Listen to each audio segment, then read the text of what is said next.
Hello, Scream Demons, and welcome to the Screams from the Basement podcast. This is the best horror podcast on this side of the Black Lagoon. Screams from the Basement discusses the best double features the genre has to offer.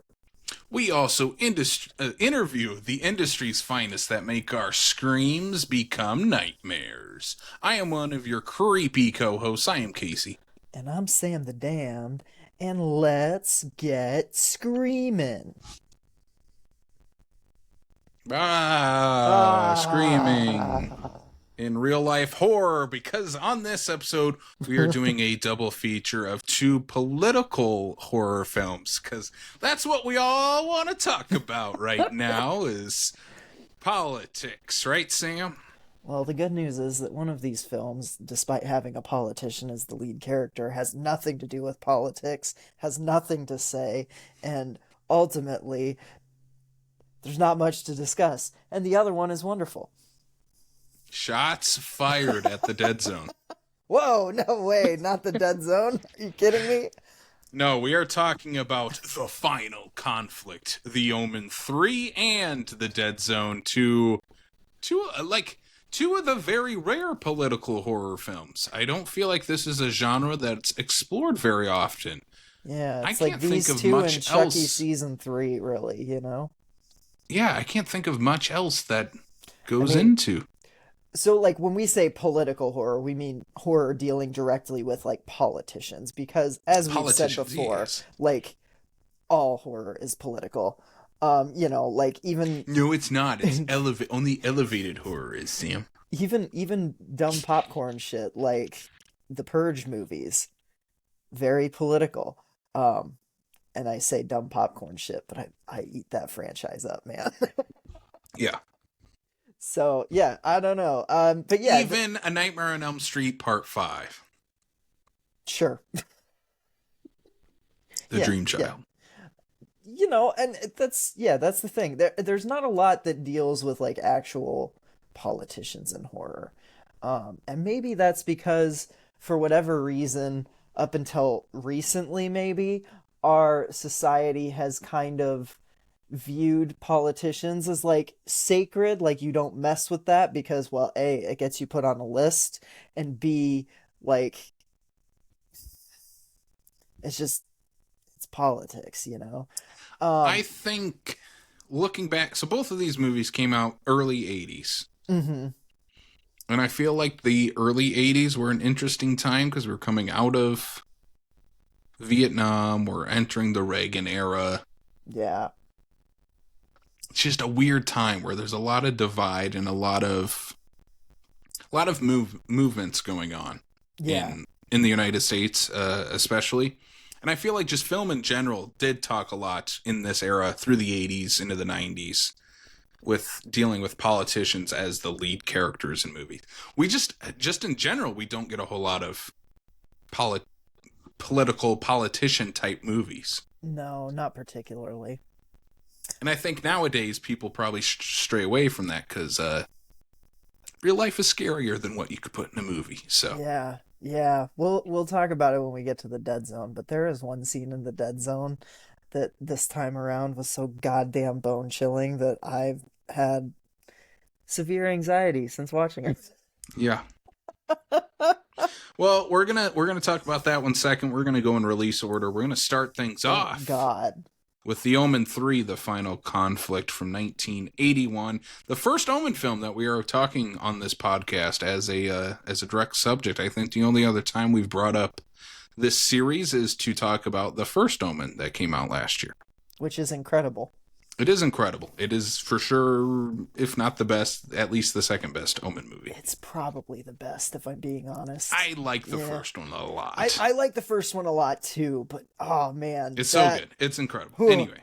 Yeah. One that is for sure not the second best in the series is Omen III, the final conflict from director Graham Baker, written by Andrew Birkin. And this one follows up years later after the Omen 2.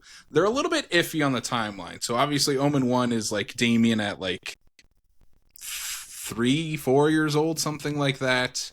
Yeah, The he's a second kid. one, he's a teenager in military school. Now he's a 32-year-old businessman played by Sam Neill, who's incredible in this movie. He's the best part. Can we agree on that before I even jump into the plot? He's the best part. I do agree that Sam Neill is giving a great performance. I think that he is given nothing to fucking He's do. not given.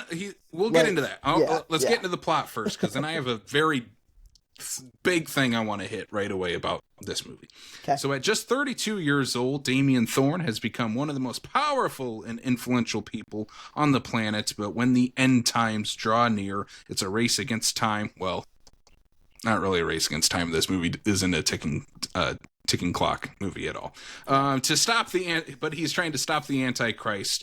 Or he is the Antichrist, now trying to stop the second coming of Jesus Christ. And like I said, this movie is setting up that it's a race against time. It's Damien versus the second coming of Jesus. One has to find the other before the other one finds them. Except for it's kind of like a lame triple threat match because there's also a secret cabal of monks that's trying to assassinate him. Which is a cool idea that we'll jump Very, into. very cool idea. So again, this movie plays a little fast and loose with the lore of the Omen movies. Mm-hmm. It plays a little fast and loose with how to stop Damien. First of all, those 7 daggers are from the first movie. Gregory Peck tries to use one of them to kill Damien. Was going to at that time. And now, in that movie, I think they even say you have to use all 7 daggers to kill Damien. Yeah, maybe. It's been a while since I've watched. It's been a hot minute. I watched some videos to refresh my mind on the first Omen, not the first Omen. But here, all of a sudden, all of these priests in like this kind of underground religious group find all 7 of these daggers, and they are basically saying, because the stars align a certain way, mumbo jumbo that these movies are kind of known for, that Jesus Christ, the second coming of Jesus Christ, is going to be born at any time.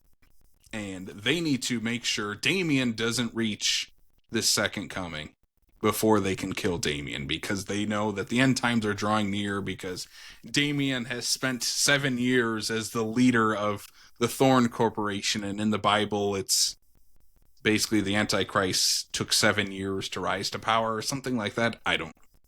Sure.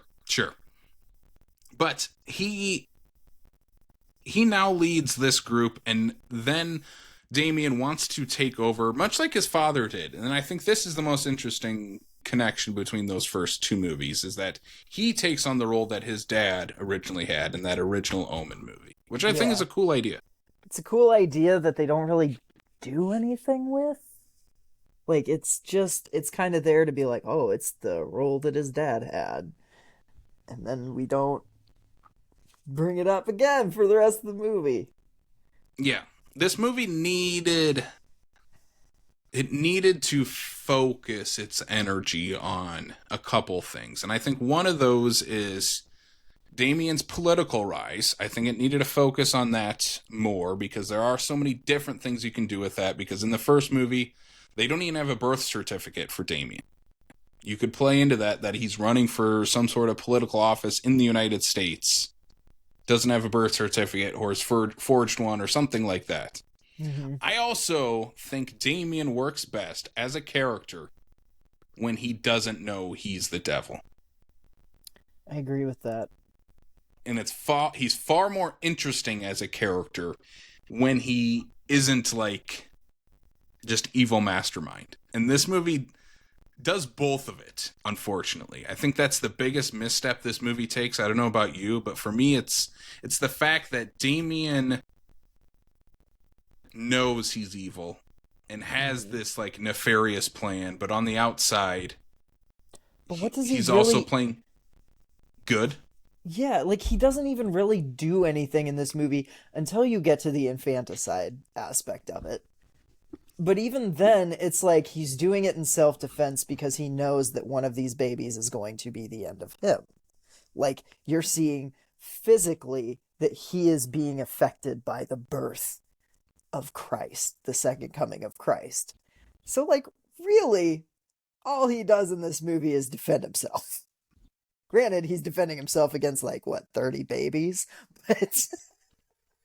And a bunch of, like, old dudes with daggers. Yeah, old dudes with daggers that are basically coming at him like it's a Monty Python sketch. Yeah, they're the most Jesus incompetent Christ. assassins I've ever seen in a movie. Priests are dumb. They're awful. They're They're horrible. so stupid. It's a cool concept, though. It is. It's a really cool. That's the problem that I like. This movie on paper sounds so much more interesting than what you actually get in this movie. It's like there's no teeth to it. There's no actual political commentary. You don't know where Damien stands on anything political. You don't know, like, I don't know. Like, there's just this weird, like, it takes a long time to get to the birth of the baby, like the birth of the birth of the second coming of Christ. And, like, then there are some cool, like, kind of funny montages. But, like, I don't know. It felt like every time this movie picked up and, like, started going somewhere that I was interested in, as soon as that happened, it would all of a sudden put on the brakes and we'd be in another talky scene that I just did not give a shit about, you know? Like, for all the talking that happens in this movie, not a lot is said. Can we agree there? Yeah, 100%. Yeah, this movie, it needed that ticking time clock element to it of, on this date, something needs to happen. Mm-hmm. And it just does not have that at all. And No. It sets up that it's going to be a race against time for one, like for Damien to find the second coming of Christ, or for this group to kill Damien. Mm-hmm. And there should have been like an end date, and it should have been like an election day or something like that. Right. Yeah. Like that ties everything in together. And you have the actual president in this movie who Damien meets with, and he's the one that appoints Damien as the U.S. ambassador, which is his role in the government. And it usually is supposed to go through Senate, right? I believe that's what they say. Yeah. And the president's like, we can forego that. Damien's like, I have two stipulations. One is I'm only doing this for 2 years because I am going to run for Senate. Mm-hmm. Again, ticking time clock. You could have done something there. Mm-hmm. And second is he needs to be in charge of, I wrote it down here. He's the new ambassador for the UK, I believe. What is it? No, yeah, sure. He's the ambassador. Oh, his other thing is he needs to stay the head of Thorn Corporation and be appointed president of the U.S. Youth Council. Oh, yeah, the Youth Council thing. Yep. And again, there's something with that Youth Council thing they were trying to say. Well, because it's like his reporter girlfriend's son is like a big part of this, where he's kind of corrupting him and getting him to be a true believer. But even that kind of feels half-baked. Like, it feels like we get to the end and all of a sudden the son's just like, oh, Damien is, whatever. Yeah. And it's just... It should have been more focused on... I would have probably, if I was this movie, gotten rid of all of the sword stuff. Yeah. Completely with that group. And yes. Been more about Damien's corruption of the youth, finding his way into the U.S. government. And then you can still have the girlfriend do what she does at the end. Mm-hmm. Or you do the downer ending, which is the best version to do because it's a goddamn Omen movie, where Damien wins in the end. Yes, 100%. That's the movie you do. Damien wins in the end, and honestly, it probably should be that kind of similar to the Dead Zone on what Johnny does in that movie of trying to stop the future because someone, if they get elected to be senator, will then at some point become president. Should have done that with Damien. If Damien's path is to the highest form of power in the world, it should be like a Senate race that he's in right now. Yes. Or a 100%. governor, like some sort of political office that he's running for. Or for that U.S. ambassador position. Like, that should have been the end goal, is him getting a position in the government.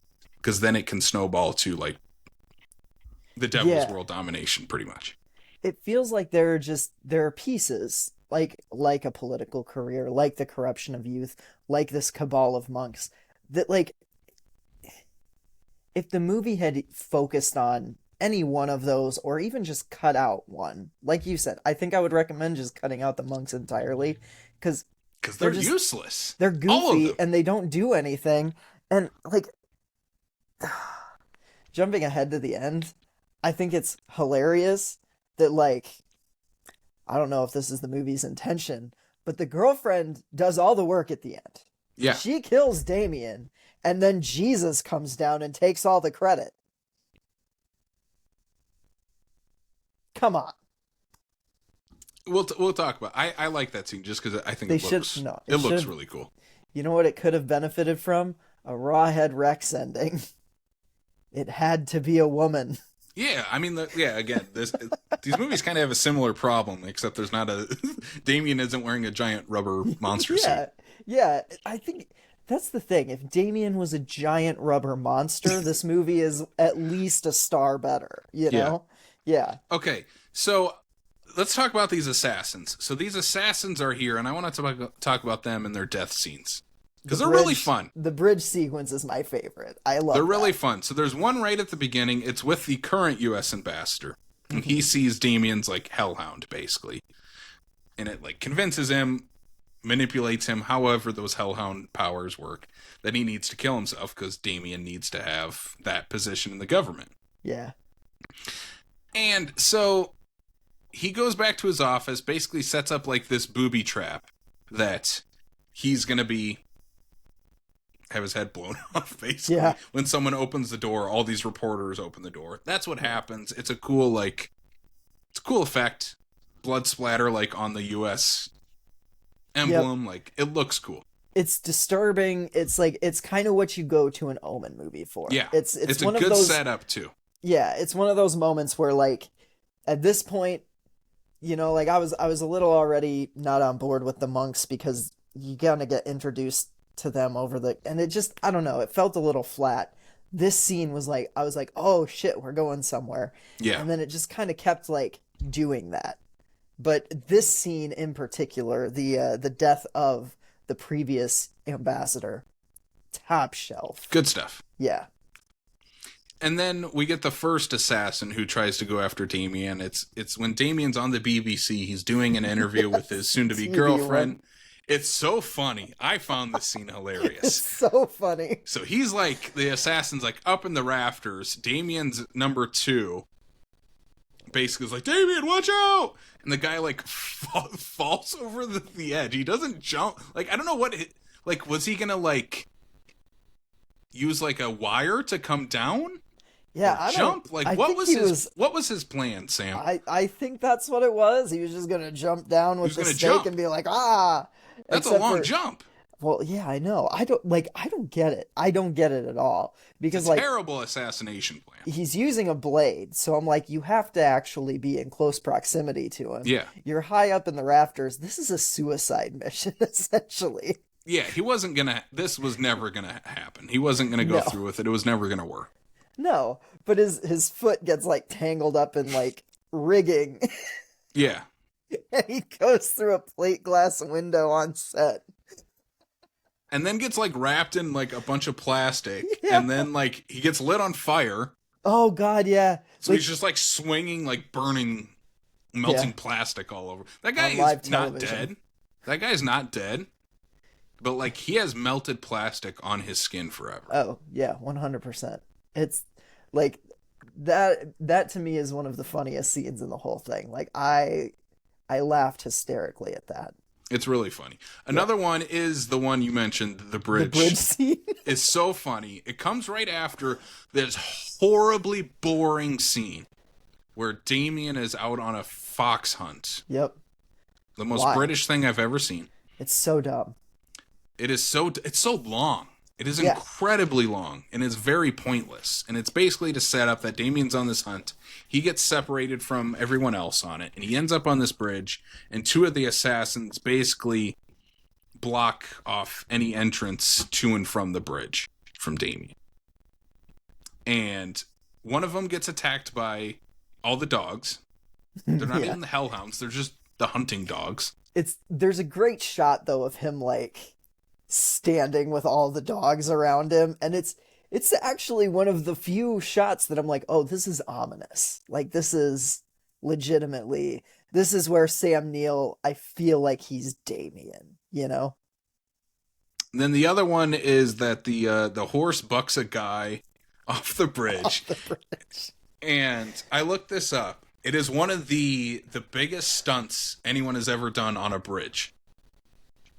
He jumped over 100 feet from the bridge down into the water.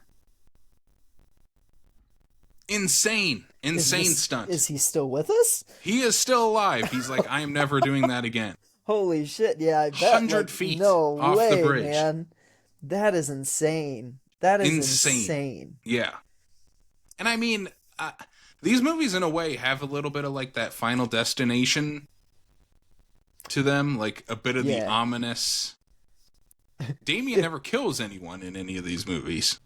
He just influences things to happen, essentially. Yeah, he is like if the Final Destination movies had a personification of death, basically. Yeah. Also, I don't remember where this comes into the plot. I think it's before the fox hunt, but after the BB. It's when he goes into that room with his Jesus statue. When he's talking to the Jesus statue. It's so bad. Yes.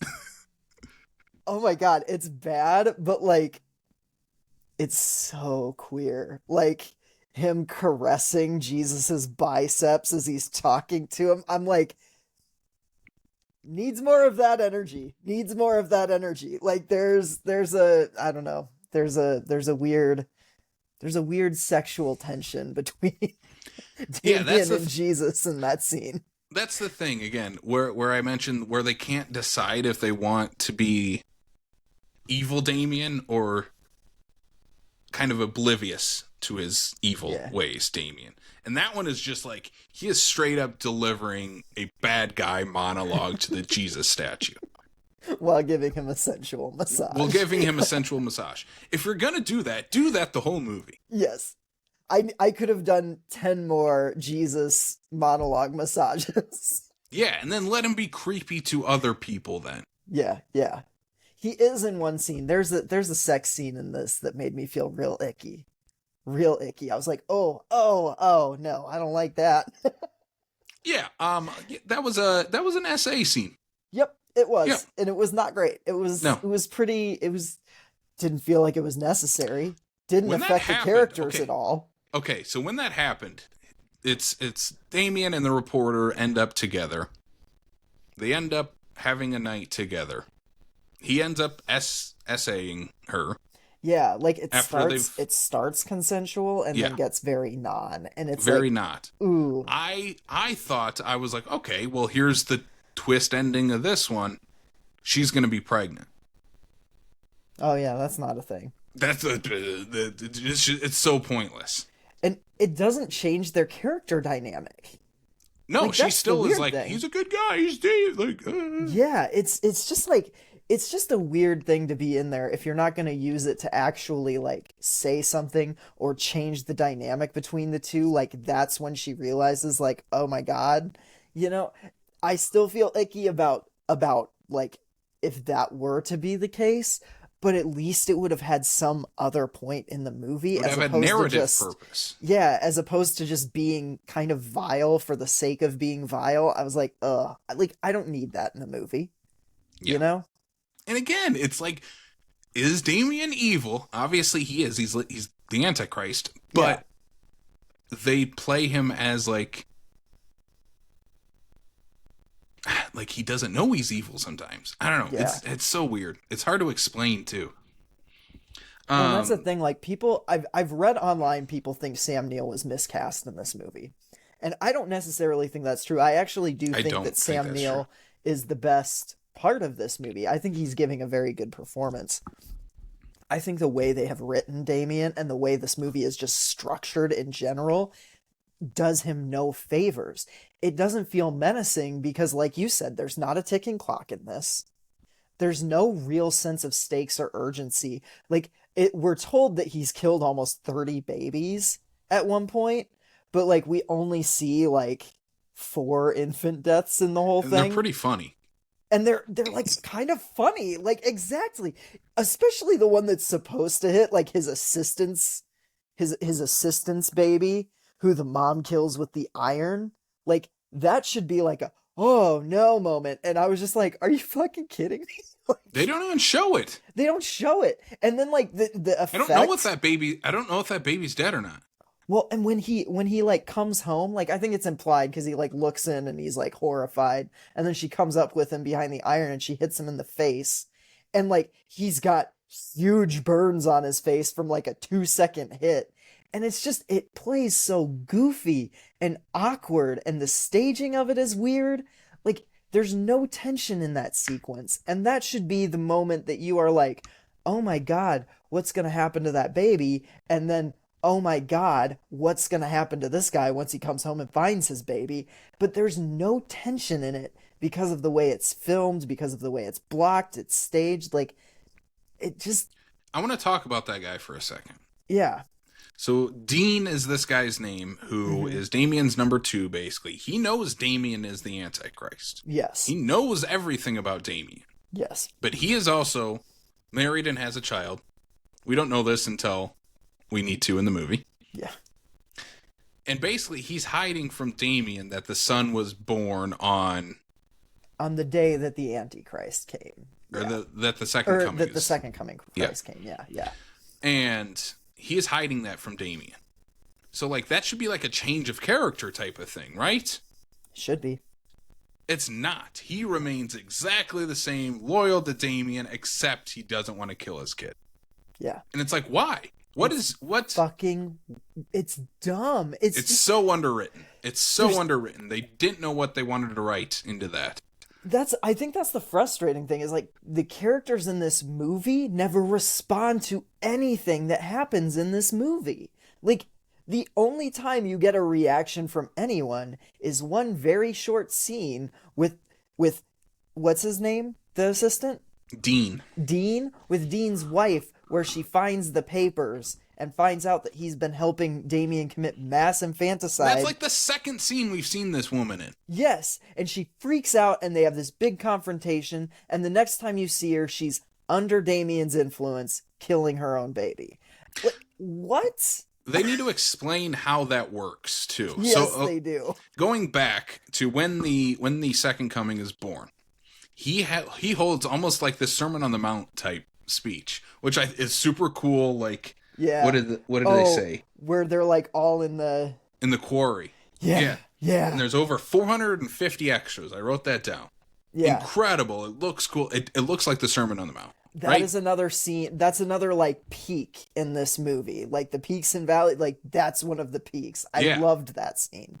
And it should have been all of those people there are the ones doing the killing. And I think that's what is set up when we get that little montage of like the car hitting the stroller, the nurse that shuts off the oxygen.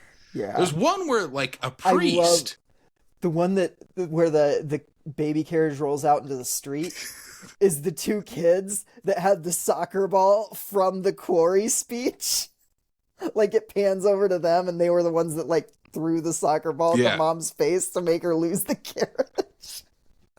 And see, all of those people should have been set up in that. Then they might have been if I looked closer, or they should have been characters in the movie. Yeah. But like there's one where it's a priest and like, again, off screen, somehow kills this baby during its baptism.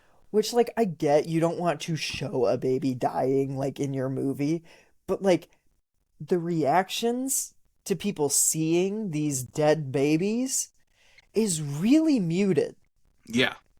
Like, he's handing this couple a drowned baby, and they're just kind of like, huh? There's another one where they show these 2 guys and the 2 boys in the crowd. It's 2 like Boy Scouts. Yeah. And they like show up to this house and it's just like what do they say? They're like, we're here to do our civic duty or something like that. Yes, that's what it is. And We're it just here to cuts do it. away. And it's like, I guess we're to assume they got into the house somehow and killed the bait Yeah. somehow. It But again, there's yeah. how do Damien's powers work? Can he can obviously like manipulate people and get into their heads and make them do his bidding. It's far more interesting if he's just that charismatic and people will follow him. Yeah, I Because, like, agree. okay, comparing it to Jesus and Sermon on the Mount, it's people listening to him and follow and believing in what he's saying, right? Hmm. That's why people follow Jesus. They believe in what he says, and that's why they follow him. Correct? Yes. Damien should be the exact opposite of that.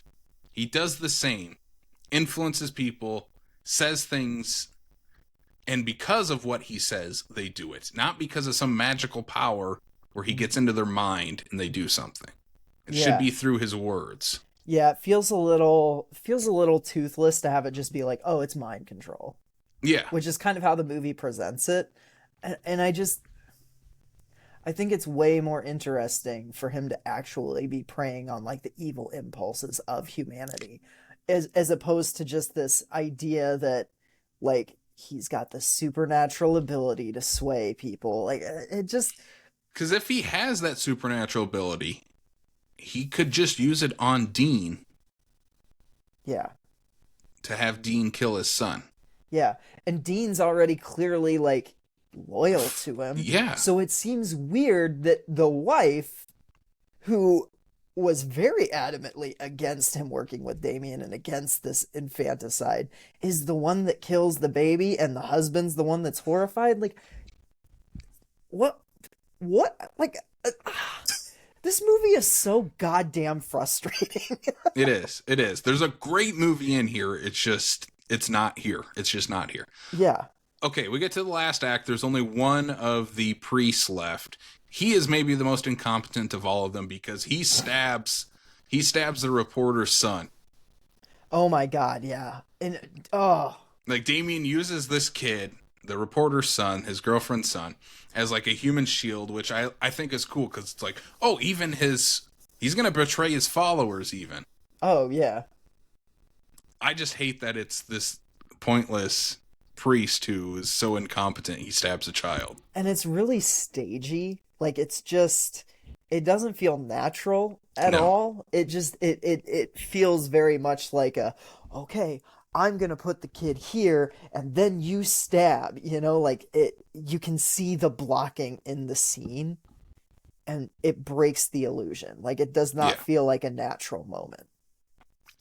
So by this point, Kate has the reporter has found out Damien is the Antichrist. She saw the 666 on the back of his head. She basically knows her son has been brainwashed by him. She ends up killing him with that dagger inside of this church, and then we get like this. I think it's a really cool shot. You get this shot of like Damien like walking towards like an altar, and he falls down, collapses, dies, and you get this like giant blue glowing superimposed Jesus in there. Yeah. And he basically goes, "You've won nothing," and he dies and I'm like, That's where you "Okay." cut to 9 months later, and she's in the hospital. Yeah. Or so, I don't know. Just do like this movie. So that's the ending. That's the Yeah. ending, Sam. What are your thoughts? I have a few things of trivia I can throw out here, but what are your what are your final Let's thoughts see. on the Omen 3, the final conflict? I will never watch this movie again. I I kept watching it thinking it was going to get better and there were like I said there were peaks and valleys and during the peaks I was like, "Oh, maybe we're on the right track." And then something else would happen and I'd be like, "Oh, no, we're not." Yep. Um I just to me this is a colossal miss, especially considering how iconic the first one is. I've not seen The Omen 2. I've heard it's better than this one. Yeah. I would like to watch The Omen 2, but I'm going into it a little bit more trepidatious now that I've watched The Omen 3. I don't know. This movie was not for me. I I know there are people that like do like this one and find a lot to enjoy in it. And to those people, I say more power to you. But this was not my thing. I give this How two many out. priests jumping off bridges do you give this? I give this 2 out of 5 priests jumping off bridges. What about you, Casey? Final thoughts on Omen 3, the final conflict? I'm a fan of this series. I like the Omen movies. I've seen the first two. I know there's like a 4 and I think a 5. There's And at then least a 4. there's a remake, and then there's Yeah. the prequel. Yeah. So this series is all over the place. Kind of crazy that there's been this many movies in the Omen series. Yeah. This is the weakest one that I've seen, for sure. It is so peak and valley, where there are so many great things in this, but every time they do something great, it kind of just comes back down because they don't do anything with that. And it Yeah. does that the entire movie. The whole movie does that. And I think there's a benefit to that, of like, the movie isn't just outright bad for me. It does have good stuff and stuff I like in it, and it keeps my interest because keep I keep wanting it to be good. It just never gets to that level. Yeah. If you know what I mean. So I gave this 2.5 priests jumping off bridges. I'm right in that like 2.5 to 3. Like, I want to give it a 3, but I just don't know if it's there. I want Yeah. to, and maybe on a rewatch I will. I don't know, but I'm at a 2.5 right now. Yeah. So, two pieces of trivia to throw out here. One of them can kind of inform our feelings on this movie. This is from first-time director Graham Baker. So this is his first feature film that he worked on. It feels like a first feature film. It does. And I would like to say that there are directorial flourishes in this that I appreciated. I just think overall, like, and I don't think it's entirely his fault. I think this script was pretty, I think there's a lot of things that just kind of yeah, just didn't work out. Just yeah, didn't work out. exactly. And then the last piece of trivia that I have, the camera, apparently there's a rumor, much like the first Omen, how the first Omen is cursed. The first movie, the first Oh Omen, yeah. is a cursed movie. This one, apparently the camera jammed on slate 666 while filming. Damn. Okay. I think that's just an urban legend that they use to be part of the Omen lore, I especially mean, like the behind the scenes Omen lore, but probably. it's a fun story. It is a fun story. It's probably the only way they thought they would sell tickets. Hey, I don't blame. I don't blame.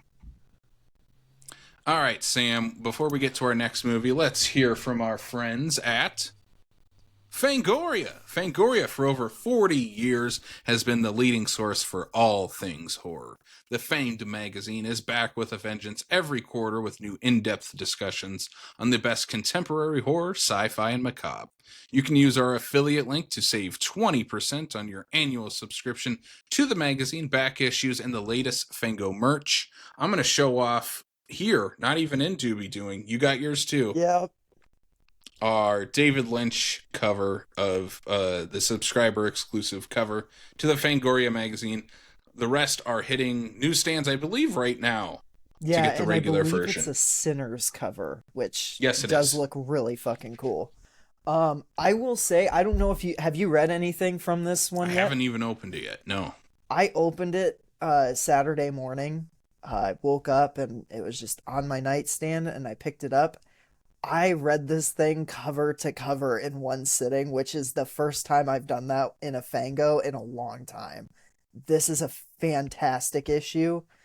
Highly recommend, if you're not a subscriber, picking this one up off the newsstand. There's I'm some excited because the gold. last issue was that for me, where it was just every article was Yeah. banger after banger after banger after banger, Yep, the last as issue our was very good too. as Yeah. the great Seamus would say. But if you'd like to pick up this magazine and read the banger after banger after banger, you can visit shop.fangoria.com/screams from the basement and use promo code screams from the basement at checkout, and you can save 20%. Boom. All right. All Well, right, let's let's talk move about a good on. movie. Let's move on to the best of this double feature. We're moving on to 1983's The Dead Zone, based on the Stephen King novel, directed by David Cronenberg, and written by Jeffrey Boehm. High school teacher Johnny Smith awakens from a years long coma to discover that he has the psychic ability to see the past, present, and future of anyone he comes into contact with. Johnny soon becomes intertwined in a U.S. Senate race when he sees one candidate's horrible future as president. Yep. The Dead Zone, 1983. Christopher Walken stars as Johnny Smith, our protagonist. Sam, I know you've seen this movie before. Is this your second time watching it? Yes, this was my second time watching it. The first time I watched this was actually in prep for, I believe it was our big finale to Killer Countdown, the 80s horror Oh. thing. It was one of the 80s horrors that is in a lot of lists that I just hadn't seen before, and it was one of the few Stephen King adaptations I hadn't watched. I believe this was my first Cronenberg, actually, which is not a good first Cronenberg, because I've watched Cronenberg since, and this is still very much a Cronenberg movie, but it is a different type of Cronenberg movie. So I watched this in prep for that 80s horror countdown, and I don't believe it got played, but I do think I put it in my honorable mentions. Couple of fun little things. This is the first of three King adaptations that were released in 1983, Christine and Cujo being the other two. And it was the second it was the first of second, or second of second. I don't know which order they came out. But Cronenberg did this in Videodrome in the same year. This one, I believe, came out after Videodrome. Yeah, that sounds right to me. That's insane. I haven't watched Videodrome yet, but like, can you imagine putting out two movies that are like both now considered pretty much like they're classics in the same year? Like, I know Spielberg did it in the 90s with wasn't it Jurassic Schindler's and List and Jurassic Park? Yeah. Same yeah. year, yeah. So, I mean, like, it's been done before, but it's been done by a very small contingent of filmmakers. Yeah. And I love that. Yeah. I really liked this movie the first time I watched it. I loved this movie on a rewatch. So Casey, what did you think of it on your first time watching? Yeah, this is a first-time watch for me. Always been on the list because I love Stephen King adaptations. Obviously, I love David Cronenberg. I love Christopher Walken. Yeah. I love Christopher Walken. And yeah, I didn't know what to expect with this movie at all going in. And the more I sit with it, it's one of those movies, the more I sit with, the more I love it. And I'll give my rating right now. I gave it a 3.5. That's too low. I already know, and us just talking about it, me thinking about it since I've watched it, it's going to be higher than that. I think this is an incredible break from form for Cronenberg, because he did set up, he's obviously known for like body horror, like Shivers and Videodrome and The Fly. And his early stuff is pretty much like exploitation cinema. Yeah. This is like straight up dread horror. It's just constant dread, constant sorrow. We have a protagonist who is basically like, he's such a relatable protagonist, while also being a very like reluctant hero protagonist. Yes. Where he has something happen to him, upheaves his life completely changes. Everyone he knew from before is now not the same. Or at least has moved on from him in a way. And now he has this power where he can do something about his future and everyone else's future. And it's like, what do you do with that power? Very interesting concept. And yeah, like you said, this is one of 3 King adaptations that came out this year in 83. It's one of King's first books, if I'm not mistaken. Or yeah, the book is from like 79, I believe. Yeah. So... And it's a very early adaptation of King, because there's probably before this where it was Carrie, The Shining, the Salem's Lot miniseries. Yeah. And then these from 83, right? Yeah, there might be a few more. Either way, it's very early on. And honestly, this is like this year with the triple feature of like Cujo, Christine, The Dead Zone is kind of the last steady year for King adaptations. Because after this, Dino De Lorenzo starts kind of pumping them out on the cheap, and you start getting things like the Firestarter um adaptation, which I know that one has fans, not for me. Like there are a lot of hits and misses after this year, I feel like. Yeah, this is the first Dino De Laurentiis produced King Yes. adaptation, correct? Yeah. And Also also produced this is by produced Deborah Hill? what's that? Deborah Deborah Hill? Hill. Yeah, I Yeah. was just going to mention Deborah Hill, also a producer on this. But Yeah. yeah, Dino De Laurentiis scooped up the rights of a couple King adaptations to do, and this is the first one. And yeah, getting David Cronenberg, big Hmm. deal to have him attached. And it's I just love to see when you have big horror directors doing King adaptations and what they can do combining those two. And I know Yeah. King loves this adaptation. Yeah.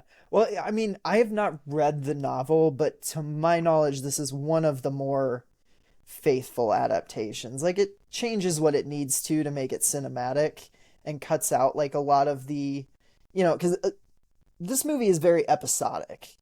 And from what I've been told, the book is also very Mm-hmm. episodic. And a lot of King books really are. Um, and I think they really kind of streamlined this one in a way that keeps all of the fundamental questions and themes that King is dealing with, while also making it a little bit more propulsive. Like to me, this movie is never boring. Like you're moving on to the next thing. And yeah, it's episodic. Like yeah, you're moving from one thing to the next, but never in a way that feels like you're taking the momentum out of the storytelling. And I think a large part of that is actually Christopher Walken's performance. Like he's so good in this. This is easily one of his best performances for me. Yeah, yeah, same.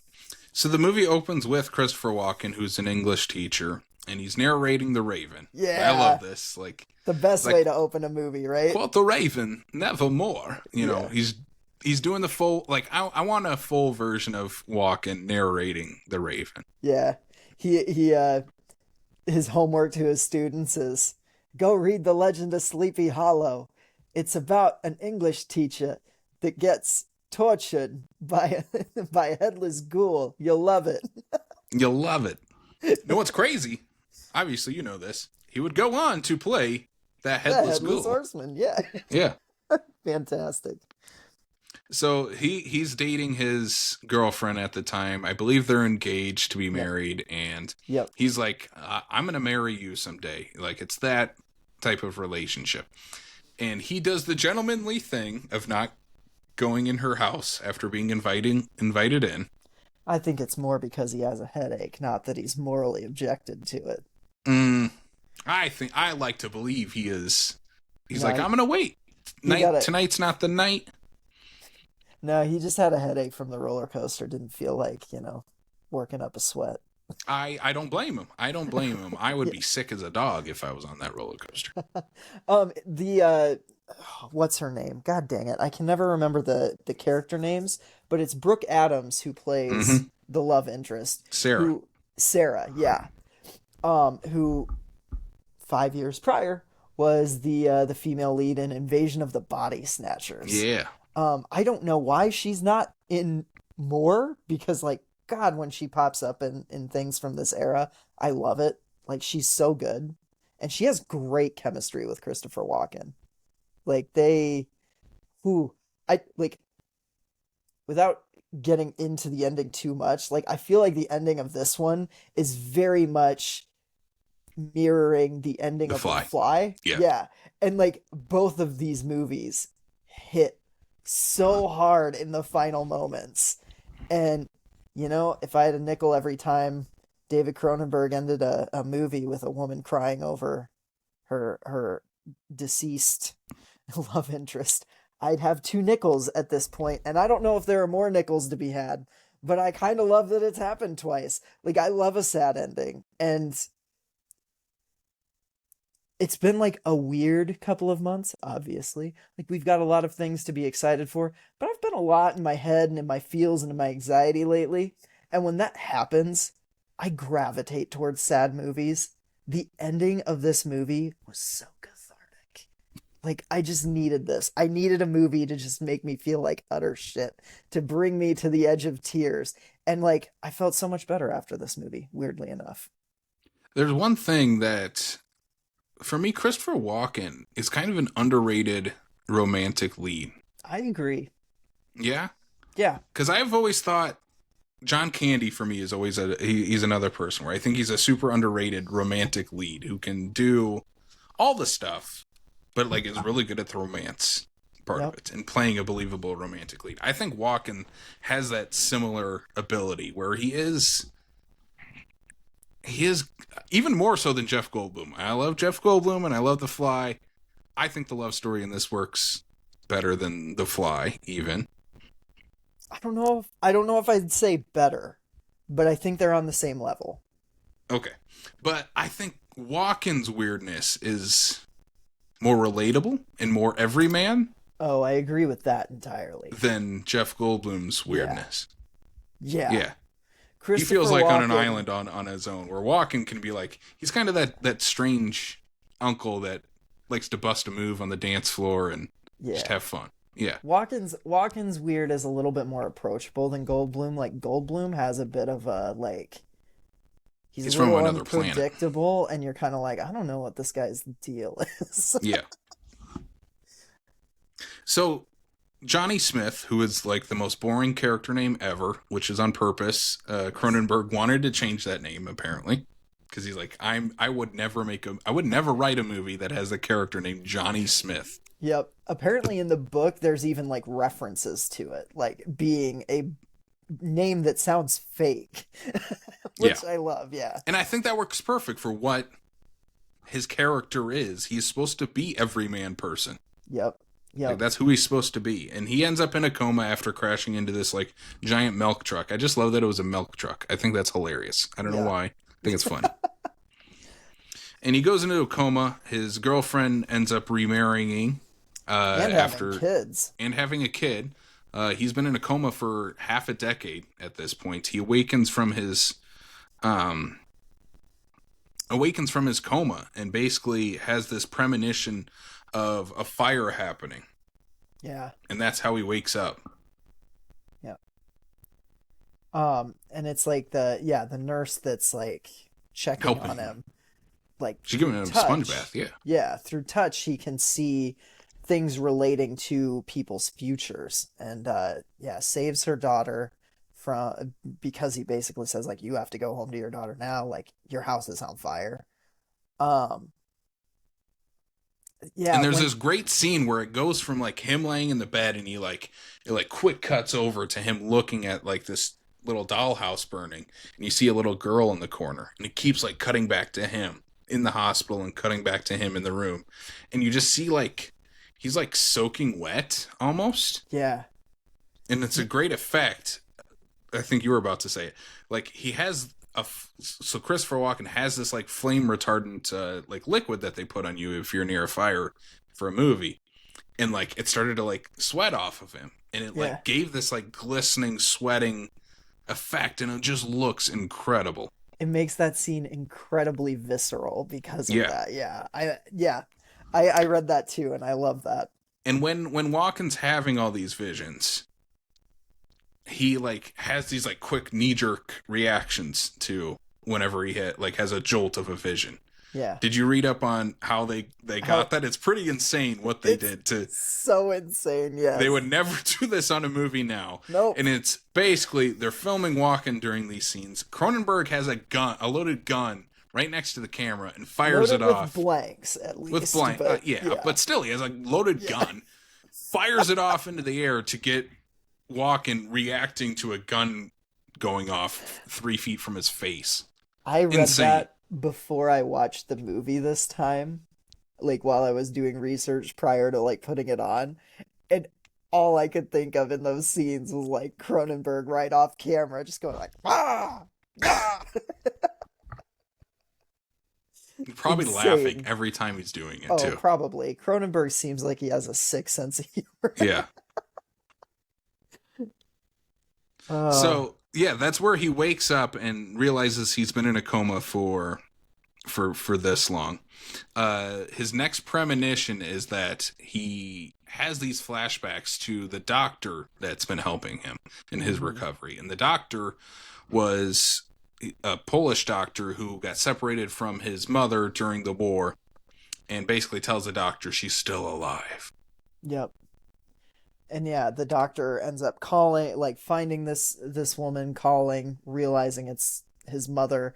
So the doctor now knows that like this is a verifiable, like he has this ability Yeah, now. Um, I love the scene where it is broken to him that he has been asleep for 5 years. I think it is utterly heartbreaking.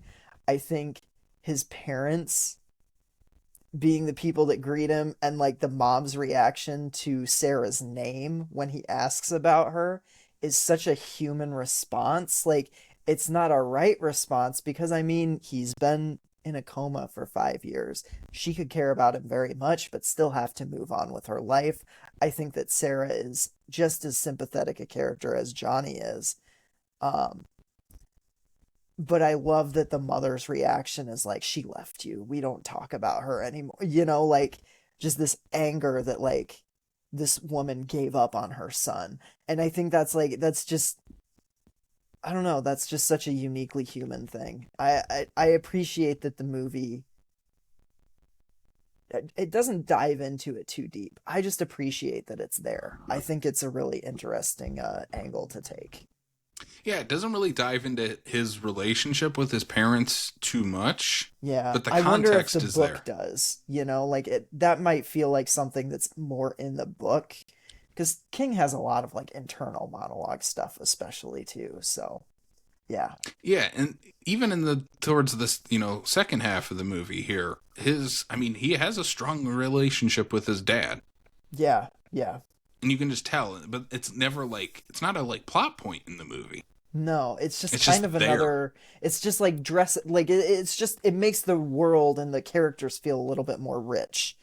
Um one person I do want to bring up really quick, just because I didn't put this until in my notes until halfway through. Cinematographer Mark Irwin. I just wanted like this time around I was just really impressed with the cinematography. I wanted to see I'd never heard the name Mike Irwin. I'm like, what else has he done? Well, he was very big in Cronenberg. He's done, like a lot of especially Basically, early his go-to Cronenberg guy. stuff. Yeah. Um he also did cinematography. I His filmography is vast. Like he has done so much. So I just picked a few that I found very interesting. He did the 88 Blob, Fright Night Part 2, very underrated 80s horror sequel. D2 The Mighty Ducks. Yeah, the Quack Wes Attack is back, Jack. Wes Craven's New Nightmare. There's Something About Mary. 10 Things I Hate About You. The Ringer with Johnny Knoxville. And I put this one on for you. He also did the cinematography for Grandma's Boy. What? Yep. He literally, like, I was like, God, What a he weird really, filmography. his career trajectory, if you look at his IMDb, is like horror, genre stuff until about the mid 90s. And then there's kind of this transition period where he's still doing a little bit of horror, but then he just like transitions into studio comedies. And I mean, this list could have been much longer than I like picked the ones that I thought popped most to me. But like, yeah, look up Mark Irwin. That guy has a huge filmography with some random titles that you'd just be like, what?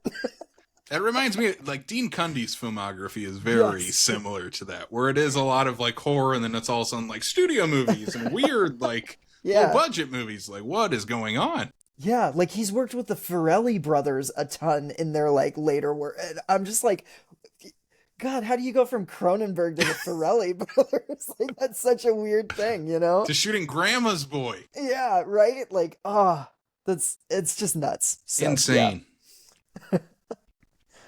Okay, since we're talking about his cinematography, my favorite scene probably in this movie, at least my favorite shot, is the scene where the sheriff of Castle Rock, this one's set in Castle Rock, obviously one of the big towns in The great Kingswork, Tom Skerritt. and the sheriff comes and asks him for help. Basically, I'm at my last resort. We can't figure out who the serial killer is, the Castle Rock killer is, that's going around killing women in Castle Rock. I need your help. And at first he's like, no, I'm not. No, I'm not going to be your guinea pig to try to figure this out. Like, it's not my duty to do that. And there's this great scene where he finally ends up helping the sheriff, and they're in this hallway, like it's like a stone archway, like under a bridge, I think is kind of where it is. Yeah, yeah. Where one of the murders takes place. Yep. And it's just a beautiful looking shot. It's great. It's an incredible looking. It's obviously not a set. It's a location, but it's just an incredible looking location, perfectly lit. It just adds to that eerie, ominous atmosphere that the entire movie has. Yeah, yeah. And the score, I didn't even look up who did the score, but the score adds so much to that too. Like, yeah, the score for this movie is incredible. Yes. Who did the score? I'm looking. Did I write it down? I don't know if I did. Oh, by the way, I need to mention, since we're talking about score, The Final Conflict has a really good score. Jerry Goldsmith did the score for The Final Conflict. I totally forgot about that too, but Jerry Goldsmith's score, probably my favorite part of the whole movie, if I'm being honest. So, Johnny finds out that through his premonitions that one of the cops is the serial killer, the Castle Rock killer. Yeah. And you've read other King works. This character shows up in other works. Yeah, yeah.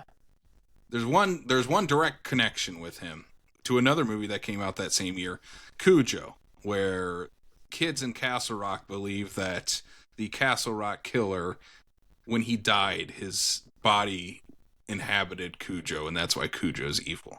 Yep. I'm like, imagine if Dino De Laurentiis was way ahead of his time in 1983 and had the rights to Cujo and could connect them directly that way. And the sheriff, it's the same sheriff, correct? Obviously. Yes, yeah. But different actors. Yeah. Yeah, imagine it, we could have had the King cinematic universe back in 1983. I mean, King has a literary universe where all of his books, not all, somehow, but most of them do have little nods and tie-ins and stuff like that. And a lot of times it's a quick sentence or an aside or something. But it is kind of cool when you pick up on, things that I'm pretty sure in the Andy Muschietti movies, Castle Rock is mentioned, or there's a sign for Castle Rock. I think Derry has there's a sign in Pet Sematary, the remake of Pet Sematary. Yeah, it has a Derry township sign, Derry 10 miles away or something like that. There's even something, it's in one of his recent books that makes reference to child murders going on in Derry at a certain point. It might be Revival. It's one of his more recent ones though. That and they're fun little Easter eggs where you're reading a Stephen King book. It's oh, I read that Stephen King book too, yeah. I'm surprised no studio has tried to do that. Tried to do a King universe. Yeah. It kind of makes sense to do it. I don't know. I mean, there's that show Castle Rock that kind of took elements from a lot of his different stories and made it into one narrative. I only watched the first couple episodes and I fell off of it, but what I saw was good. It is Michael Kamen who does the score for The Dead Zone. He has also done the score for Live Free or Die Hard. He was a conductor. I don't think he wrote the score, but he was a conductor for the X-Men score. And he produces a lot. And yeah, sometimes he composes. So there's one character I want to talk about again, Sarah, for a second, before we jump into the final act of the movie, which is the direct political connection of this movie. Mm-hmm. Sarah and Johnny end up hooking up at his parents' house. Yes. One day. What are your thoughts on that? Does it feel like she's just trying to get closure on that relationship? Like Yeah. finishing something that they never had the To, ability to do. Like that was like that's obviously what was going to happen. They were going to hook up when he said no and just decided to drive home that night and got in an accident. And if he would have just gone inside, it never would have happened. You think it's yes. just closure for that, for her to wrap everything up? I think so, and I think it backfires because I think it actually opens it up more. Um, I like that scene, and I think it's because like it's this movie is so human in a way that like I don't know if Cronenberg has ever made a movie quite this like I mean The Fly is pretty human and pretty empathetic, but like I feel like Cronenberg does a lot of like cold movies, and especially like I haven't watched any of Brandon's movies, but like from what I've heard, Brandon is even more like cold and icy than David, you know? Um, but like this movie is all about those human relationships and all about those human interactions. And I love that scene because it is kind of a like, well, what would have happened? What would have happened if you had just stayed? And like the instant regret because like she has a family. She has this life. Like she loves her husband, she loves her children, but she also still has love for Johnny. And I don't know. It's a weird scene. Like I totally think you could cut it from the movie and it wouldn't change much in the grand scheme of things, but I like that it shows that there's still a connection there. Um, I think it's needed for what happens in the end. I agree. Yeah. 100%. Yeah. I like yeah. So I like that scene. I think it's a good scene. I think it ties into the themes very well. And I like that even if it is an attempt at closure, it actually kind of keeps that bond between them. I think the scene where he meets her husband in the next section of the movie, heartbreaking. That is like that is the that might be the biggest gut punch in the whole movie is when he finds out that the man who is like canvassing on his employer's doorstep is the husband of his would-be wife. Like that is such a oh you feel so bad for him, and when he just closes the door and breaks down and his the kid that he is tutoring is like comforting him. Ugh. Also, that's a really sweet relationship between him and the kid that he tutors. I Yeah. love that. So let's jump into this final, again, episodic nature of this movie. This final one is about a Oh, Senate race but with real Greg quick, Stilson. Yes. the Castle Rock killer, the way he ends things with the pair of scissors in the bathtub. Horrifying. What? I totally forgot that's how he did it. I kind of thought it was going to be like a gun or something because like I remembered that, you know, he did that.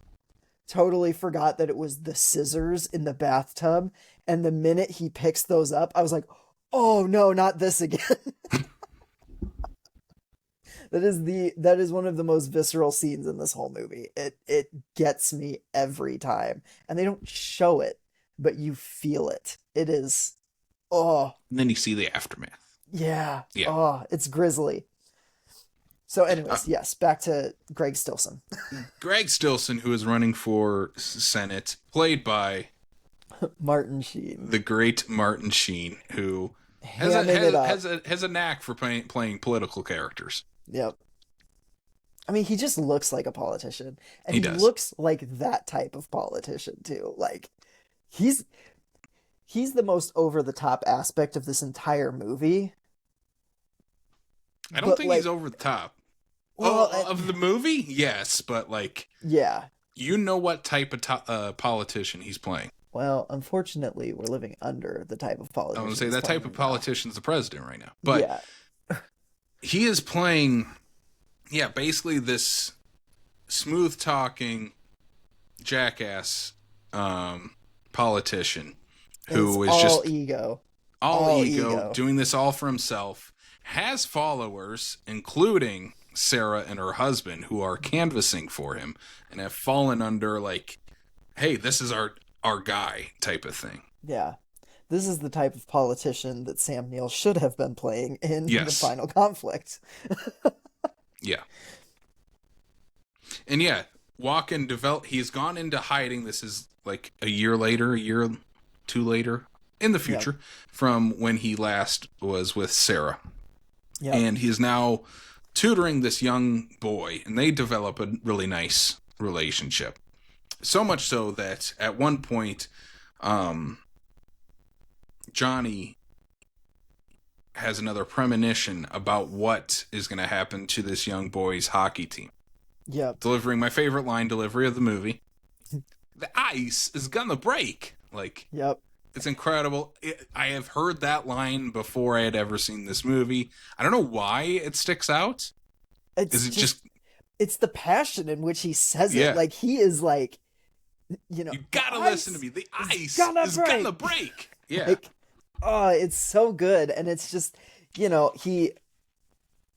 his employer, this young boy's father, is just having none of it. Like he doesn't know anything about Johnny's like abilities. He's like, no, like this is ridiculous. You're fired. Like if it means that much to you, I won't take my kid. And then immediately goes to like take his kid to this hockey practice, and the kid's like, no, I'm not doing that. Like I believe Johnny. And the two kids that are there do tragically, like they Fall drown, in they the go ice. under the ice and they drown. um yeah, just like kind of just gut wrenching, like Mm-hmm. he's trying to say he at least saved one, but like you still feel like he wishes he could have done more, like I don't know. Well, yeah, it does. It does. He wants so the biggest premonitions he has in terms of saving people is saving the little girl from the Yep. fire. He saves the young boy he's tutoring, but unfortunately, two of the kids obviously he could not warn, Yep. and they Well, he die. didn't know who they were, Yeah. anything like that. And yeah. The final big premonition is he shakes Greg Stilson's hand At a rally, yeah. at a rally and sees Stilson's future. And I am assuming this is the scene you were talking about that was anxiety inducing, because it Yep. is. It is, if he wins this race, if Greg Stilson wins this race, he'll go on to become senator. Years later, he'll become president because of this. And when he becomes president, he presses a giant big old red button. We can assume what that is. He makes the leader of the military also press the button. We Yep. obviously know what that is and what that leads to. And again, I feel like we need those three sequences of him having premonitions. He saves someone. Mhm. Second one, he saves someone, but also someone perishes. The third one is, I need to do something, otherwise the world ends. Yep. And he has that great conversation with his doctor about like, would you go back in time knowing what you know now and kill Hitler? And the doctor's like being like, you're being weird, like quit asking me this. Like this is a dumb line. Like how are you doing? Like what, And he finally gets the doctor to answer, and the doctor basically says like, I would have no choice but to do that. Like, and holy shit, like that scene is so powerful. And from that, like that, the premonition gives you a pit in your stomach just because of like the implications of that, especially in the times we live in. The conversation that he has where he decides like, okay, I have to do something, and the do something is literally like assassinating a high profile politician. Here it is, comparing these two movies that we just watched. Ticking time clock. Yes. There is And a it is ticking time clock. There's a terrifying. pit in your stomach when you see Johnny in that. Are they in a church or just a It's like a town hall type of town thing. hall? And he's like up in the balcony, hiding out overnight with a gun, ready to, when Stilson gives his speech the next day, he's going to fire at him. Yep. And us as an audience have a pit in our stomach.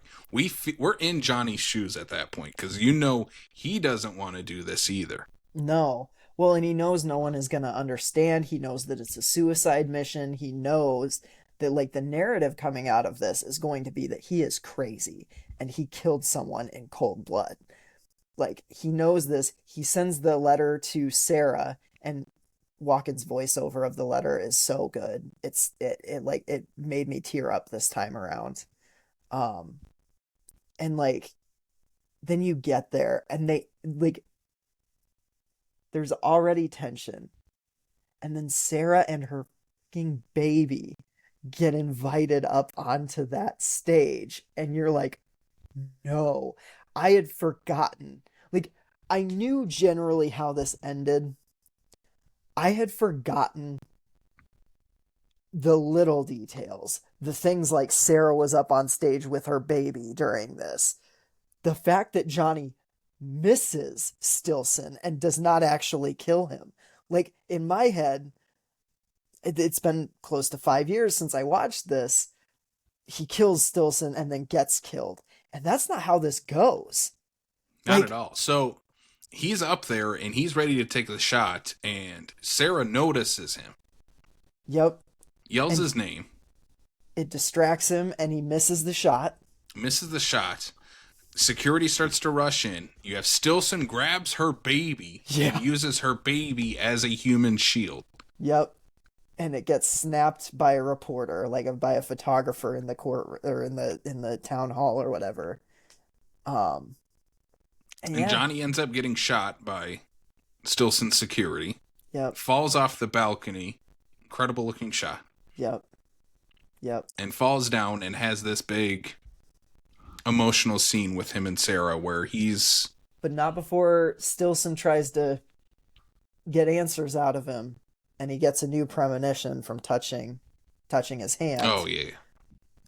I love that this ends. It's comeuppance. Yeah, this ends with like Stilson's career goes down the toilet. The last shot we have is him pointing a firearm at his own chin. So we kind of know where that goes. Yeah, it happens because that reporter who took the picture ends up using that photo as like the cover of like Time magazine or whatever. It's just a photo of him holding up a baby as a human shield. Yep. And it's such a bittersweet ending because on one hand he succeeded and he has saved the world, but he has done so, at the cost of his own life and the cost of his own love. And he has the beautiful moment with Sarah at the end, and it ends with him dying and her sobbing over his body. Just heartbreaking. I love these kinds of movies. It's so stupid to say, but these are my kinds of comfort movies. I love watching shit like The Fly and Reanimator. Like I told Maria after watching this, she's like, "Did you like it more? Than you remembered?" And I'm like, "I did." And I told her, I was like, my favorite genre of horror movie is the type of horror movie that ends with someone crying over a dead body. I don't know why, but it just yeah, it's just my favorite trope, man, and that's why I probably love werewolf movies as much as I do. So, yeah. Well, Sam, how many psychic premonitions are you giving The Dead Zone? So when I watched this back in 2020, I gave it 3.5. I bumped that up to 4 on my Letterboxd review through talking about it. I think I'm gonna bump this up to 4.5. I really, really love this movie. I'm really glad I finally revisited it. I think I'm gonna track down the Scream Factory Blu-ray of this one and add it to my physical collection because it's a little bit of an outlier in both King and Cronenberg, but it's so goddamn good. And that Walken performance, Brooke Adams performance, just this movie it's as close to a masterpiece as I think we're ever gonna get from a combination of Cronenberg and King, yeah, I love it. So what about you, Casey? What did you think of The Dead Zone? Yeah, as I said, as we started this review, I gave it 3.5. I'm going to bump this up to 4 out of 5. It again has all those things I love about King adaptations. And I just realized it while watching this movie, is that I love the episodic nature of King adaptations. There's a comfort to that in a way. Yeah. Where I think that's why I do like King adaptations so much.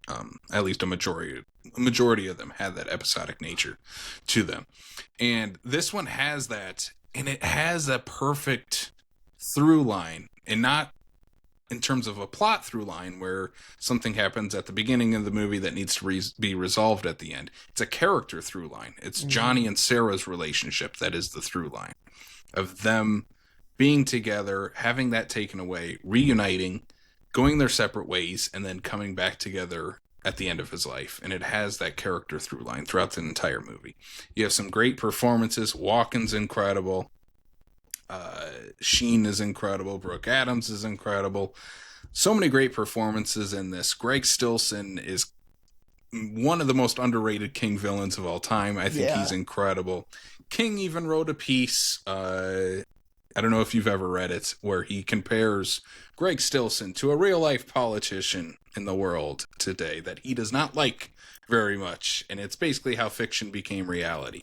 Yeah. And there are so many through lines of real life comparisons in here, and I just love that this is just a straight up character story and a character study of a guy named Johnny Smith. Like, incredible stuff. Boring name, very interesting fellow. Very interesting fellow. My final piece is a trivia that I have. Obviously, the gun shooting off is one of the coolest things about the making of this movie. The dead zone itself is a reference to the 90% of our brain that we don't use. So obviously we all know we only use 10% of our brain. King in the Dead Zone book referenced the dead zone as the 90% of the brain that we don't use, and that's what Johnny is tapping into. And then do you know who King wanted to play the role of Johnny? Oh, I think I read this, but I totally forgot. Very interesting casting choice. It would be I don't know what this movie would look like. He wanted Bill Murray to play Johnny. Yeah. Like, and we know that Bill Murray has dramatic chops. Yeah. But like at this point, he in wasn't 83, he wasn't. What, a year before Ghostbusters? Yeah, because Ghostbusters was 84. So like that is a strange choice. But maybe King was seeing the Bill Murray that like we got later in things like Lost in Translation, you know? Yeah, I don't know. I don't know. I would like to see two. I wish they would have shot two versions of this movie. Yeah. Keep Cronenberg, keep King, all that stuff, but just switch out Walken and Bill Murray, and just give us two versions of the Dead Zone. And also have it directed by Harold Ramis. Doing the Dead Zone. Harold Ramis was doing the Dead Zone. Yeah. Even better yet, let's have Dan Aykroyd do it, so we get nothing but trouble. Version of the Dead Zone. Yes. Well, Sam, what did you think of this double feature we just did? The Dead Zone and the final conflict, Omen 3. I thought half of it was really good, and the other half had moments. I don't know. Half of this it feels like we're watching two versions of the same movie in a way, of something that a little bit that gets its premise and characters right versus a movie that is struggling with both of those aspects. Can you imagine if this ended like the like the first Omen, and Greg Stillson holds up that kid, and like Walken just shoots the kid right through the kid, right through the kid, and then Brooke Adams stabs him. He had to do it. Like, God, yeah. So I the Dead Zone's better by a few fucking miles. Yeah. So yeah, but I liked it. I'm glad we did this as a double feature. They weirdly work together. But yeah, I'll only watch half of this double feature again in the future, I think. Fair enough. Yeah. How about you? Double feature thoughts? I think they pair up well together. I think they pair up probably better than I thought they were going into this, because I had not seen either of these movies. I do think they pair well together. It gives us like two iconic actor leads too, like Sam Neill and Christopher Walken, and then you get two evil politicians in here as well. So I think there's enough connective tissue that these work pretty well as a double feature. Yeah, for sure. If I was going to watch these back to back, I'd watch the Omen 3 and then the Dead Zone. Yes. Agreed. Yeah. Because you got to end on a good note. Yeah. You got to end on a good note. On a good sour crying over a dead Yeah. Yeah, Um, oh God. So, anyways, yeah, Dead Zone, close to Dead Zone. perfect as it gets. Okay, now it's time to thank friend of the show, Terp Boys. Are you looking for that extra buzz while watching the Texas Chainsaw Massacre? How about melting your mind while watching a David Cronenberg movie, perhaps The Dead Zone? Oh my Oh, God. Well, Turp Boy's Delta 8, 9, and THCA gummies, vapes, chocolates, and more has you covered. This plant based product is made from the purest organic hemp based extracts and backed by third party laboratories. You can visit buyturpboys.com/screams from the basement pod and use promo code screams from the basement pod at checkout to get 10% off of your order. Thanks, Turp Boys. Turp Boys. boys. All right, Casey. Yes. It's time to bring this home. What have you been doing recently? What have I been doing recently? I only have 2 movies on my doing. We are knee deep in prep for the Screams by Night halfway to Halloween con, so that's been taking up a lot of free time. Plus, we have 2 movies at the state this month. It's been a busy month. It's been a busy But month. the 2 movies I watched, the first one I want to talk about, you watched this one as well. It Yeah. is the brand new horror film Ed Kemper, based on the real life true crime story of serial killer Edmund Kemper. That is out on VOD right now from Dread Presents. And we spoke with the film's star, Brink Stevens, the incomparable Brink Stevens, Scream Queen, Yeah. horror icon, incredible human being, such a sweetheart. She's amazing.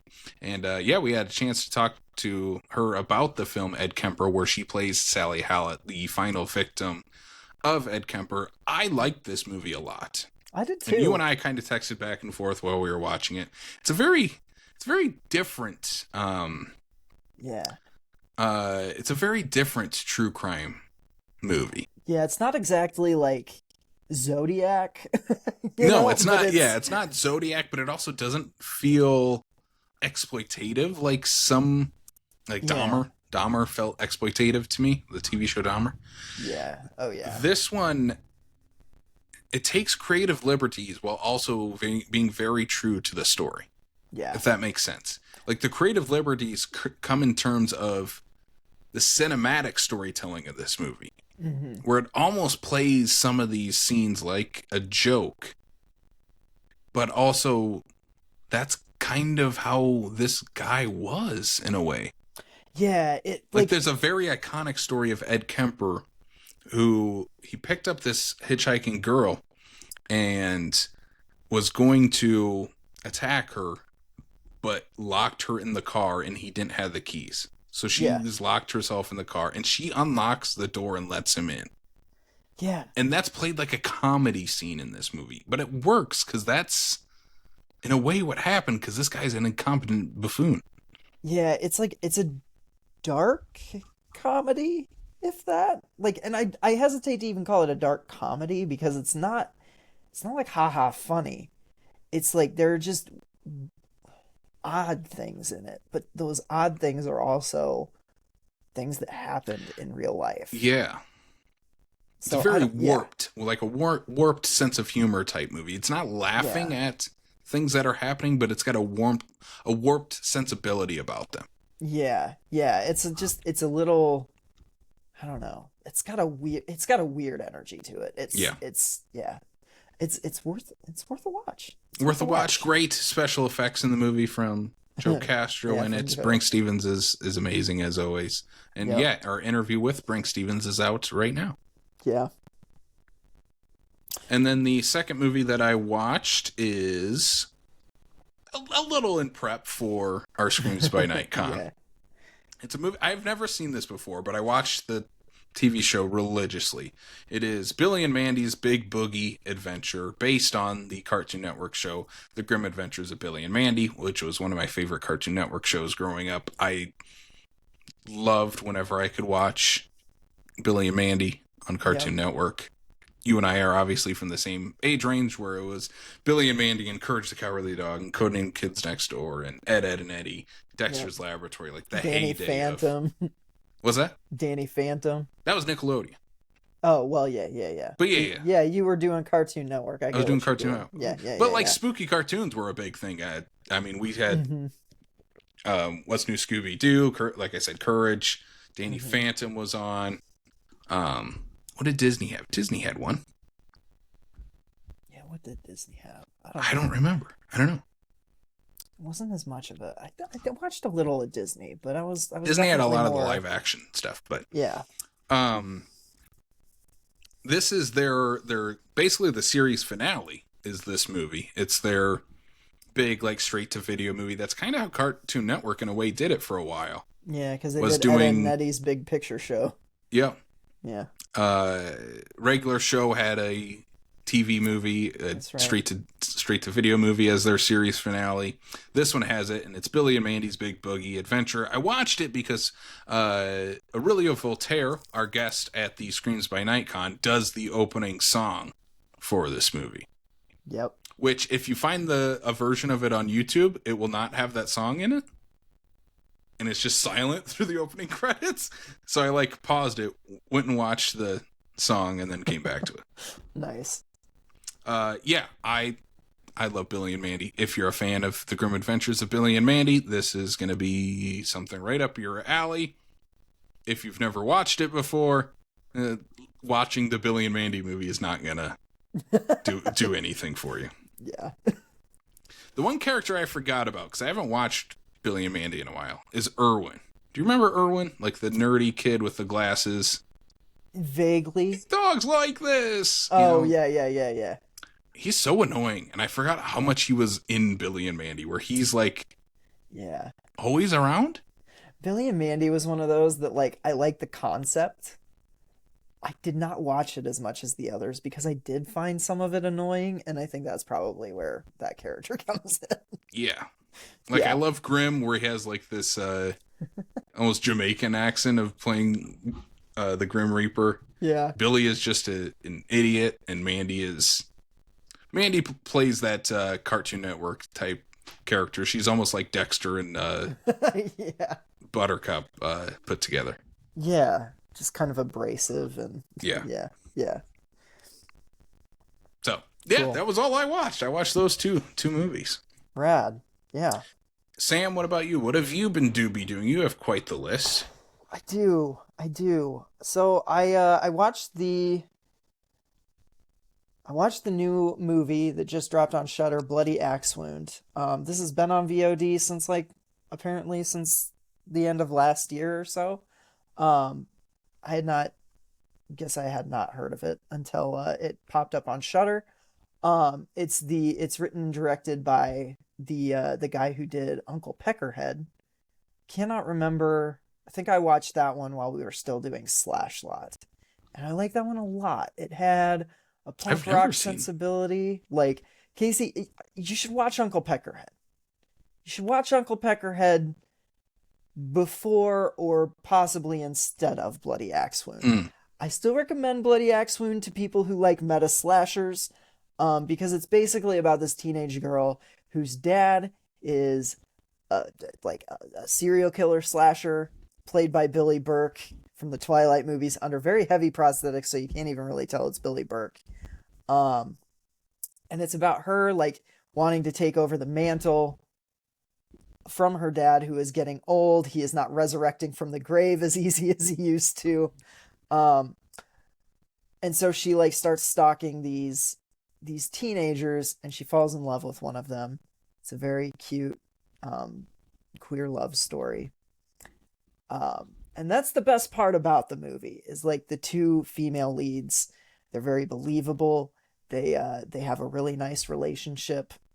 The world in this movie, like the lore and stuff, doesn't quite make sense when you think about it too hard. It starts kind of collapsing in on itself. And I feel like there are just some missed opportunities throughout. It feels to me a little bit like the rise of Leslie Vernon. The Behind the Mask, the rise of Leslie Vernon. Where like I like a lot of it. I like the concept. I like, what it's kind of doing with the slasher genre. But I don't necessarily think it reaches its full potential. So Bloody Axe Wound gets a slight recommendation from me. I did write an art or a review on it on Patreon, so if you want to hear more of my thoughts, what did and didn't work for me, there's about 800 words on Patreon right now. Um, but yeah, highly recommend people check out Uncle Peckerhead because that movie kind of has some of similar issues, but man, that movie's so fucking weird that I appreciate it anyways. In my mind, I always get that title mixed up with The Greasy Strangler for some reason. Yeah, I mean, I think they're kind of probably. I haven't seen The Greasy Strangler. I think they're probably similar vibes.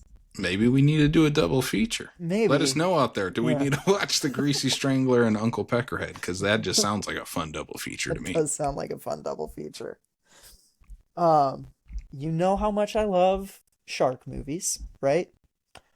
I watched Jaws a for the movie... Revenge is your favorite movie of all time, yeah. Yeah, no, not at all. I don't care for sharks that roar. I watched an Egyptian shark movie called Mako that is on Netflix. It's from a few years ago. I wish I had good things to say about it. This movie is damn near incomprehensible. It's not like bad in a typical bad shark movie way. It's just like it sets up characters and then kind of does nothing with them. Like, and so much of the movie is them diving into this old shipwreck and then getting trapped there by sharks. And when the masks are covering their faces, it's hard to tell who's who. They're all wearing identical gear. Like, and the ending, I don't even really fucking know what actually happened. And it was kind of baffling. It's mostly a soap opera, and then some sharks kind of pop up, and they eat people, and they don't really do it in inventive ways or anything. One guy gets stuck in a door and bleeds out. You know, I was kind of hoping it was going to be another Under Paris, and it wasn't. If you're looking for a bad shark movie, I can't say I necessarily recommend Mako, but like, you know, I don't know. Whatever. I can't even say it was fine. I don't know why I brought it up. On April Fool's Day, I stayed up late. It's busy all day, April Fool's Day, but I still like it like 9 o'clock at night. I was like, I'm gonna watch April Fool's Day on April Fool's Day. It's become a tradition. I watched that. I love that movie. It's such a fun slasher. Um, Dream late night. Dream late night. I was for going me. to say, we need to convince, maybe when April 1st falls on a Friday night, Yes. we can convince. I think we would already spoil what the state does every year, Well, being a mystery yeah. movie, but Well, I think too, like they could have their mystery movie on April Fool's, and then we could be the late night afterwards, and it can literally That just be too. like April Fool's Day. Um, and it's just April Fool's Day before that. yeah, yeah. uh, I rewatched The Monkey. We did a whole episode on it. Not going to talk too much about it, other than it just confirmed that it is like my favorite movie of the year so far. I love that movie so much. I have a And feeling if it's going to be you, in our top, both for our top three by the end yeah, of the year. I really think so. It's gonna take something wild to knock it out of my top three. So if you, for whatever reason, are listening to this podcast and still haven't seen it, highly recommend you check it out. Joe Bob had another episode, and I almost made it through the entire goddamn thing. I fell asleep during the last 10 minutes. I kid you not. It was like the last bit of movie before the show was over, and I fell asleep. But he played Intruder, and then In a Violent Nature. It was slasher night. Intruder, way better than I remember it being. Holy fuck, is that movie amazing? Like, the camera work, the kills, the tone. I'm like, this movie is insane. I love everything about it. It was a great presentation from Joe Bob, breaking apart what makes the perfect slasher. He followed it up with In a Violent Nature. I love that movie. The yoga kill, even though I've seen it so many times, still made my stomach turn. It's so gross. It's so great. The woodcutter scene, like, In a Violent Nature rules. I really wish that I would have stayed up for the very final part of it, but I will. Maria fell asleep before it even started. So we're gonna rewatch the In a Violent Nature thing whenever we have time, which might not be for a while. um, I am still watching Yellow Jackets. The last episode pissed me off beyond belief. I don't know what the fuck they're doing with this storyline. The finale comes out the day this episode drops. You'll hear about it in like 2 weeks. I'm mad.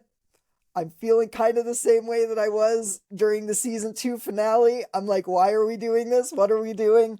But I am so in on this show. I've made it through 3 seasons. I'm going to see it through to the end. But damn it. Are you kidding me? And that's all I can say without spoiling it. But like, what the fuck? Anyways, I want to end on a big positive. Never saw any of Peter Jackson's pre Lord of the Rings movies. I know that he had a horror career before this. Never seen a single damn thing from him before he made Lord of the Rings. I watched Dead Alive for the first time, or Brain Dead, both titles, whatever. Oh my god, it is a splatter comedy masterpiece. That movie, like, I couldn't believe what I was watching for most of the time. I was shrieking throughout this entire movie, both in disgust and just amazement. Like, the dinner table scene where mom is just pussing everywhere is like, what the fuck? It's so good. And like the final boss design, that giant creature that they're like pulling in wide shots on top of a house, like, I don't know how the hell they did this movie. But from start to finish, it is the most goddamn entertaining thing I have ever watched. I loved Dead Alive. I'm so excited to check out more early Peter Jackson stuff now because I've heard it's all fairly similar. I know The Frighteners is different, but like I know like Frightener's studio horror. yeah. Bad Taste. I did not work for me when I Okay. watched it.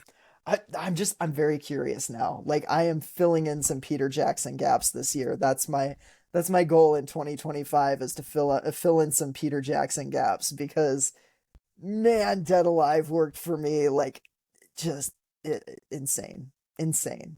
Loved that movie. Might be my favorite Peter Jackson movie. I don't know. Obviously I love Lord of the Rings. I love King Kong, but Dead Alive, something about it. Yep. And you watch Dead Alive and you're totally like, I can see the line from this to King Kong. Like I can see direct lines from this movie to his King Kong. And I love that. I just yeah. What a fascinating guy with an incredible career. Now he's doing fucking Beatles documentaries, like 12-hour long Beatles documentaries because he can't make short movies anymore. Yeah, I was gonna say he knocked out hour and a half, 90-minute movies for his first three, and then since Lord of the Rings, he can't do anything shorter than 3 hours. Yeah, exactly. So that's what I've been doing. Yeah. You know what else we've been doing? We did a podcast. We did it. We're done. This is it. We have some plugs to throw out there. I mentioned the Screams by Night halfway to Halloween Con. By the time that this episode drops, we will be 2 weeks away. Insane that we are this close to being there. Again, guests include Aurelia Voltaire, who I mentioned does the opening song for Billy and Mandy's Big Boogie Adventure. We also have Mark Torgel, the original Toxic Avenger, coming. Mark Donovan, the record zombie from Shaun of the Dead. We have Bad Hand Books founder and Bram Stoker award-winning editor Doug Morano coming. We have the Sioux Falls Ghostbusters, the South Dakota and Sioux Falls Krampus coming. Over 24 vendors. We have panels. We just finalized all of our panels that we will be announcing all of those shortly. Tickets still available, only $10 online, $15 at the door. Again, Saturday, April 26, 11 a.m. to 5 p.m. at the Social. Screams by Night halfway to Halloween Con. It is going to be a blast. Come celebrate halfway to Halloween with us. But Sam, we also had 2 movies showing at the State Theater around that time as well. Yeah, so on Good Friday, we are doing a late night at the State, screening of Jesus Christ Vampire Hunter, Yeah. a no budget movie from 2001 about Jesus Christ fighting fighting daywalking vampires in the modern day. He comes back. He fights daywalking vampires to save the lesbians. It's got everything you'd want in a movie. It's got musical numbers. It's got kung fu action sequences. It's got Jesus staking vampires in a Is dive Jesus bar. teaming up with Mexican luchador Santos? Yes. And it's a wild movie. It's we just recorded an interview with the director Lee DeMarb, uh, and yeah, it's going to be a fantastic screening. It's in a high def quality that Casey and I have actually not seen of this movie. So yeah, come out to the State Theater, have a good time with us because this one is gonna be fucking crazy. I'm so excited to watch this on the big screen. And then the next weekend, we are playing the original Toxic Avenger with Mark Torgel in attendance. We'll be doing a Q&A afterwards with him. He'll be meeting and greeting people before the show. And that's at 8:30 the Saturday of the con, April 26th. It's our after party. It's our after party. After the con, give everybody a little break after the con. Go get some food. Fill up your stomachs because they might explode when the Toxic Avenger finally unleashes on the State Theater. One of the most requested late nights since the theater opened. Yep. And we're doing it the biggest and best way we know possible with Melvin the Mop Boy there himself. So it's going to be a blast. That movie's so much fun. Crowd is going to eat it up. You're going to have a blast watching it. Again, April 26th, 8:30 p.m. And then a Q&A to follow afterwards. So big lineup of stuff coming up. Like Sam said, we have an interview with Jesus Christ Vampire Hunter director Lee DeMarb coming out April 19th. And then 2 weeks from right now, we are joined by the Baron's Hideout podcast to talk about two Takashi Miike movies, Audition and Itchy the Killer. Have you seen either of these? I have seen Itchy the Killer. I really like that movie. Audition has been a movie on my watch list forever. Both have been on my watch list, but I got to be honest with you. Itchy the Killer, the needles, the piercings, that stuff freaks me out, and that's been why I haven't watched it. So, oh man, I'm excited, but I am nervous for this double feature. It is because I also know Audition is fucked up. Yeah. If you want a downer movie, Sam, well, you're gonna get them. Yep, wonderful. Sam, where can people find this podcast and find us online? Well, you can subscribe on Apple, Spotify, YouTube, or wherever you get your podcasts. If you like that video component, go ahead and subscribe on YouTube. Leave us a comment, like the videos, that kind of thing. Leave us a rating wherever you get your podcasts. It helps us, find more people to join our cult of the damned. Ooh. If you want to talk with us, you can follow us on Facebook, Instagram, Threads, Blue Sky, TikTok. We're posting on all of those. Also, check out our Discord. We're having conversations on Discord a lot. I haven't been on. I've been trying to stay off of my social media apps as best as I can recently. But I'm still talking on Discord from time to time. So yeah, come hang out and chat with us on Discord, where we talk about all sorts of things, including Britney Spears sometimes when new Megan trailer drops. You can, Casey, where can they support the show? They can support us by buying one of our merch shirts on TeePublic. Just follow the link in the episode description or head over to our link tree and you can find a link to all of our merch. We have some brand new t-shirt designs up. We have a Creature from the Black Lagoon inspired t-shirt up right now. And then we also have our Screams by Night logo up on our TeePublic store. So that is one of the best ways you can support the show. Buy our merch, rep it, wear it out to the movies, and wear it out to spooky events that you attend. You can Yeah. also join us on Patreon for as little as $1 a month. You can help support the show. Also, if you join our $5 tier, you can get a monthly bonus episode. This month's bonus episode will be our con debrief. We'll be Yeah. debriefing each other on that. So you can only find that on Patreon. Oh my God, we're gonna debrief each other. We're gonna debrief on the con, Sam. Next thing you know, we're gonna be whacking each other. Well, that we've already gotten YouTube comments about that. But on Patreon, you can check out Sam's written reviews that he has out there, including Bloody Axewound right now. I'm doing weekly video vlogs from the collection in here. I just talked about a Goofy movie, which just celebrated its 30th anniversary this past week. So just did a video on that. So going to be doing probably like a con haul after that. But yeah. Anyway, Sam, is that all of the stuff we have to plug on the show? I believe so. I think so. I think we've done it. We've done all the plugging. All of it. Well, we've done all the plugging, Sam. Give us that sign off. Everyone, thanks for tuning in, and sweet screams.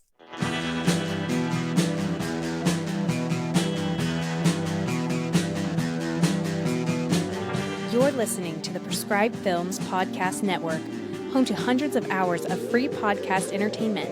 The shows on this network all have a common goal, providing you with the best discussions about movies and other forms of entertainment media. The PFPN hopes to fill your earholes with audio joy. Visit our website with links to all the other amazing shows at www.thepfpn.com. Thanks for listening.